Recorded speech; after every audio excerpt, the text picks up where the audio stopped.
এইটো চাওক ঘনশ্যামৰ ঘৰ। ইয়াতে চাওক মানুহবোৰ কেনেকৈ দি আছে। এইটোৱে হৈছে ঘনশ্যামৰ ঘৰ। আমাৰ লগত দাদা আছে। তোৰ দাদাই আজি নমস্কাৰ।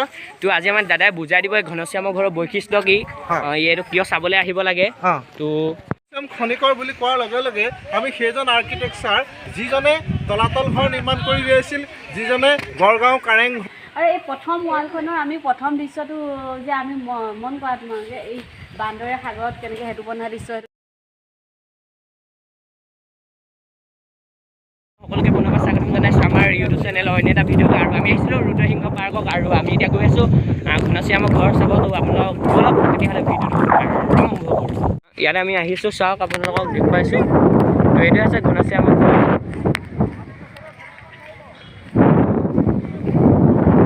আৰু যদি আপোনালোকে ৰুদ্ৰসিংহ পাৰ্কত নহয়, আপোনালোকক দেখুৱাবৰ বাবে ঘনশ্যামৰ ঘৰৰ পিছ ছাইডৰ পৰা, তো আমি পিছ ছাইডৰ পৰা ধুনীয়াকৈ আগ ছাইডে যাম। আৰু তাতে এজন দাদা আছে, আমি তেওঁৰ পৰা জানিব বিচাৰিম যে ঘনশ্যামৰ ঘৰৰ বৈশিষ্ট্য কি, কিনো আছে এনেকুৱা, কিয়নো বিশেষ এই ঘনশ্যামৰ ঘৰটো, সেইবোৰ চাম। ৰুদ্ৰসিংহ পাৰ্কত বোলে নোসোমাওঁ, 60 টকা নিদিওঁ, তেন্তে ডাইৰেক্ট আপোনালোকে এনেকৈ ৰাস্তা আছে আহিব পাৰে ঘনশ্যামৰ ঘৰ চাব। আৰু আমি ডাইৰেক্ট এনেদি সোমাইছোঁ, কিন্তু আপোনালোক আহিলে ডাইৰেক্ট চাবহি পাৰিব। এইটো চাওক ঘনশ্যামৰ ঘৰ। ইয়াতে চাওক মানুহবোৰ কেনেকৈ দি আছে। এইটোৱে হৈছে ঘনশ্যামৰ ঘৰ। আমাৰ লগত দাদা আছে। তোৰ দাদাই আজি নমস্কাৰ। তো আজি আমাৰ দাদাই বুজাই দিব এই ঘনশ্যামৰ ঘৰৰ বৈশিষ্ট্য কি, এইটো কিয় চাবলৈ আহিব লাগে। তো খনিকৰ বুলি কোৱাৰ লগে লগে আমি সেইজন আৰ্কিটেক্সাৰ যিজনে তলাতল ঘৰ নিৰ্মাণ কৰি উলিয়াইছিল, যিজনে গড়গাঁও কাৰেং ঘৰ নিৰ্মাণ কৰি উলিয়াইছিল। তাতে ঘনশ্যাম খনিকৰ ঘৰ আছে জয়সাগৰ পুখুৰী পাৰৰ পশ্চিম পাৰটোত। আৰু তেওঁক গৃহবন্দী কৰি থোৱা আছে। তেওঁৰ কাৰণে এটা ষ্টৰি আছে। সেই ষ্টৰি মানে সঁচা ঘটনা। ঘনশ্যাম খনিকৰে যে ৰাজকাৰেং তলাতল ঘৰ নিৰ্মাণ কৰোঁতে এজন ৰাজমিস্ত্ৰী আছিল, তেওঁকো আকৌ এই পুখুৰী পাৰত কিয় বন্দী কৰি থ'ব লগা হ'ল? চাৰিওফালে দেখিছে সেইখিনি পানী চাৰিওফালে পানী। তেওঁ ৰজাঘৰত এটা দ্ৰোহ কৰিছিল, অপৰাধ কৰিছিল। সেই অপৰাধটো হ'ল যে যেতিয়া তলাতল ঘৰ নিৰ্মাণ কৰি শেষ হোৱাৰ পাছত ৰজাঘৰৰ পৰা যিখিনি পাবলগীয়া ধন, সা সম্পদ, সন্মান সকলো দি তেওঁক বিদায় দিলে। বিদায় দিয়াৰ লগে লগে তেওঁ ঘোঁৰাত উঠি এইখিনি বস্তু লৈ গৈছিল। তেওঁ কোচবিহাৰ আছিল। সেই যেতিয়া গোৱালপাৰাৰ হাদিৰা চকী বুলি এডোখৰ চকী আছে, সেই চকীত তেওঁ সদায় চেক কৰিলে কি কি বস্তু ৰজাঘৰৰ পৰা আনিছে। ৰজাই দিয়া বস্তুৰ ওপৰত কিবা উপৰঞ্চি আছে নেকি, সেইটো এটা কথা আছে নহয়। সেইটো চেক কৰোঁতে ধৰা পৰিলে যে তেওঁ গড়গাঁৱৰ নক্সাখন লৈ গৈছে। হ'ল কি নক্সা, কেনি ৰাস্তা আছে, কেনি ৰাজকাৰেঙলৈ যায়, গোটেই নক্সাখন পাই তেওঁ বিষয়ে সন্দেহ হৈ ৰজাৰ ঘৰত চমজাই দিলে যে তেওঁ গড়গাঁৱৰ নক্সাখন লৈ আহিছে। তেতিয়া ঘনশ্যাম খনিকৰে সুধিলে কিয় তুমি নক্সাখন দিছা? আমিতো নক্সা তোমাক দিয়া নাই। তুমি যিখিনি কাম কৰিলা তাৰ কাৰণে পাৰিশ্ৰমিক ধন, সা সম্পদ, অলংকাৰ, সন্মান সকলো বস্তু তোমাৰ ইচ্ছামতে দিয়া হৈছিল। এই নক্সাখন কি কাৰণে আনিলা? সেই উত্তৰ নোপোৱাৰ কাৰণে পিছত গম পালে যে এই নক্সাখন মোগলক বিক্ৰী কৰি দিব, আৰু সেই বিক্ৰী কৰি বা মোগলে যদি গুপ্তচৰৰ হাতত পৰে গড়গাঁওখন আক্ৰমণ কৰিবলৈ বা অসমক আক্ৰমণ কৰিবলৈ তেওঁলোকৰ সুবিধা হ'ব।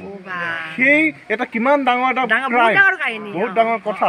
সেই কাৰণে তেওঁ কি কৰিলে, তেওঁ বিচাৰ হ'ল ৰজাঘৰত বিচাৰ হ'ল। তেওঁ মৃত্যুদণ্ডই পাইছিলে। কিন্তু এই গোটেই ৰাজকাৰেং এই বস্তুখিনি বনোৱাৰ কাৰণে ইয়াতে নজৰবন্দী বুলি যে কয়, কলৈকো ওলাই যাব নোৱাৰে। সাৰা জীৱন গোটেই জীৱন ইয়াতে থাকিব লগা হ'ল। সেইকাৰণে চাৰিওফালে আছে পানী, সেইফালে পানী মাজত ভৰাই থৈছে, সেইফালে পানী। এতিয়া মানুহ আহিবৰ কাৰণে আমাৰ মানুহে এতিয়া এই গোটেই অংশৰ মাজতে ঘনশ্যাম খনিকৰৰ ঘৰ। এইখিনিয়ে কথা। ধন্যবাদ। আমাক সকলোখিনি ধুনীয়াকৈ বুজাই দিলে। কিহত আহিছে? বাছত আহিছে। হয়, মানে ইয়াতে এইবোৰ ভ্ৰমণ কৰিব। আচ্ছা। আজি বহুত বেছি ভাল লাগিছে। আজি নিজকে কিবা এটা ব্লগাৰ কথা লাগিছে। আৰু এইটো মোৰ আজি মই প্ৰথম এনেকৈ ভিডিঅ' বনাইছোঁ, মানুহৰ লগত কথা কৈ মানুহক সুধিটো বহুতে বেছি ভাল লাগিছে। নিজকে আজি পাৰফেক্ট ব্লগাৰ কথা লাগিছে। ইয়াতে মানুহ কেইগৰাকী মানুহ সেই ঘনশ্যাম ঘৰৰ ছবি সকলোখিনি বুজাই থকা বাইদেউগৰাকী দেখিলোঁ। মই হিন্দীত বুজাই দেখি ভাবিছোঁ হিন্দীৰ ধুনীয়াকৈ দিছোঁ বোলো, হিন্দীতে কৈছোঁ বোলো বাইদেউ আপুনি অসমীয়াত ক'ব পাৰিব নেকি? কৈছে বোলে মই অসমীয়া। মই এনেকুৱা হাঁহি উঠিছে ভাই। তো ৰ'ব এতিয়া গোটেই ছবি কিন্তু সম্পূৰ্ণ শুদ্ধ হেৰিকে নাই, মানে স্পষ্টকে নাই। তোমালোকক এই ঘৰটোৰ বিষয়ে ক'লেতো অলপ ঘৰটোৰ বিষয়ে ক'লে মানে কিয় এইটো ঘনশ্যামৰ ঘৰ হ'ল সেইখিনি ক'লে। সেইখিনি গম পালা। প্ৰথমতে আহা তেতিয়াহ'লে তোমালোকে জানিব বিচাৰিছা প্ৰথমতে আমি এই ঘৰটো ঘনশ্যাম ঘৰ তোমালোকে ইতিমধ্যে গম পাইছাই ঘনশ্যাম আছিল ৰুদ্ৰসিংহৰ ৰাজত্ব কালত বংগৰ পৰা আমাৰ ৰংপুৰখন নিৰ্মাণ কৰিবলৈ যিজন কাৰিকৰ অনা হৈছিল তেখেতৰে এইটো ঘৰ আৰু এই প্ৰথম ৱালখনৰ আমি প্ৰথম দৃশ্যটো যে আমি মন কৰা তোমালোকে এই বান্দৰে সাগৰত কেনেকৈ সেইটো বন্ধা দৃশ্য সেইটো দেখিছানে সেইটো হৈছে যেতিয়া ৰাৱণে সীতাক হৰণ কৰি লংকালৈ লৈ গৈছিল লংকাত তেতিয়া ৰামে যেতিয়া সীতাক মানে আকৌ উদ্ধাৰ কৰিবলৈ গৈছিল তেতিয়া বান্দৰে যেতিয়া সাগৰত সেইটো বান্ধিছিল সেইটো খুব সুন্দৰ দৃশ্য এটা ইয়াত তোমালোকে দেখিবলৈ পাইছা তাৰপিছতে আমি এইটো কথা মন কৰিব পাৰোঁ যে এইখিনি শিৱলিংগ আমি দেখিব পাৰোঁ তাৰপিছত আৰু এইফালৰ পৰা আমি তলৰ পৰা আমি 3 নম্বৰ যিটো ভাস্কৰ্য দেখা পাইছোঁ সেয়া হৈছে মা দুৰ্গাৰ হয় আৰু তাৰ ওপৰত যিটো আছে সেইটো তোমালোকে চিনি পাইছানে চিনি পাইছা চাগে নাৰদৰ এটা ভাস্কৰ্য আছে তাৰপিছত কৃষ্ণ দশৱতাৰো কেইবাটাও দৃশ্য ইয়াত আছে আৰু এইফালে তোমালোকে চোৱা একেবাৰে ওপৰতো গৌতম বুদ্ধ ন কিছুমান কৃষ্ণৰে এটা শ্ৰীকৃষ্ণৰে এটা ৰূপ হয় তাৰপিছত এইফালে আছে এইটো ময়ূৰ চৰাই এটা সাপ খাই থকা এটা দৃশ্য তাৰপাছত ইফালৰ পৰা তোমালোকে যদি এই মূৰ্তিটোৰ পৰা যদি 1 নম্বৰৰ পৰা যদি আমি হিচাপ কৰি যাওঁ 7 নম্বৰতে যিটো দৃশ্য দেখিবা সেইটো হৈছে মোগল সম্ৰাট শ্বাহজাহানৰ তোমালোকে এনে মোগলৰ বিষয়ে পঢ়িবলৈ পাইছা চাগে সেই শ্বাহজাহানৰ এটা সেইটো প্ৰতিকৰ্য তাত দেখা গৈছে তাৰপিছত যিটো 2 নম্বৰ যিটো ভাস্কৰ্য আছে সেয়া হৈছে শ্ৰীকৃষ্ণ হয় তেওঁ বাঁহী বজাই থকা এটা সুন্দৰ দৃশ্য আছে তাত তাৰপিছতে ফ'ৰ্থটো যিটো আছে ফ'ৰ্থটো হৈছে ড্ৰেগনৰ তাৰ ওপৰতো আছে যিটো 5 নম্বৰ ভাস্কৰ্য আছে সেইটো হৈছে গৌড পক্ষী তাৰপিছতে এইফালৰ পৰা আমি মৌৰা চৰাই দুটাই সাপ খাই থকা দৃশ্য এটা খুব ধুনীয়াকৈ সেই দুটা মৌৰা চৰাই দৃশ্যটো আছে তোমালোকে ফুলখিনি মন কৰিছা খুব ধুনীয়াকৈ আছে কিন্তু কিছুমান বস্তু আচলতে সময়ৰ সোঁতত বা প্ৰাকৃতিক দুৰ্যোগৰ ফলতো কিছুমান ক্ষয় গৈছে বা এতিয়া আমাৰ 1950 চনৰ যিটো ভূমিকম্প হৈছিল সেই ভূমিকম্পৰ ফলতো এই ঘৰটো এটা ছাইড অলপ বেকা হৈছে এই ঘৰটো আচলতে এই ঘৰটোৰ বিষয়ে আমি সঠিক তথ্য পঢ়িবলৈ